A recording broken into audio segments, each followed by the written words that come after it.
是这个黑色的管子，又是这个黑色的进水管子啊，哈哈，差点把家里淹了，看见没？一动就锌合金的啊，看见没呀？这是铝的锌合金的，就这种黑色管子极差。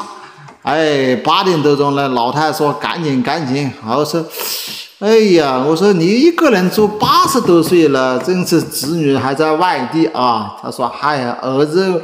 我叫儿子这他妈杭州回来的，儿子他说，我老娘哎，你就照那个赵师傅了哎，你赶紧让我还在杭州回来的，这管子是你装的，那是我装的，不错啊。那你装的管子家里冒水了，我说赶紧找那个赵师傅，还好这个老大还有电话号码，记得我的号码，看见就这个管子一弄啊，我说你这个管子手都不能碰，一碰就断，真的那断掉了没呀？好，断掉了啊！所以老人一个人80的这个老太太呢，说明还精明的，还可以把底下的阀关了，把家里的阀也关掉。家里的那个阀呢找不到，后来子呢，他那马桶边上的一个阀关掉了啊！看见就这种黑色管子，千万不能用，不然呢断裂。这个老太太还好，还好在家。要是老太太出去玩，白天呢不在家。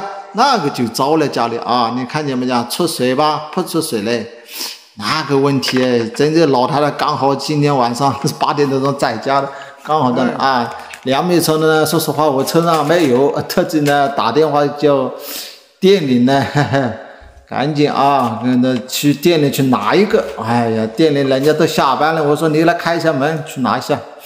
好，我去把它拿来了，把这个黑色管子把它拿掉。哎，看见没有？就把它拖出去，这边呢也卸不过来，我弄个锯条把它锯断了，要锈死了啊，头子啊，新的装上去了呢，那就底下这个是新的啊，那个是进马桶的。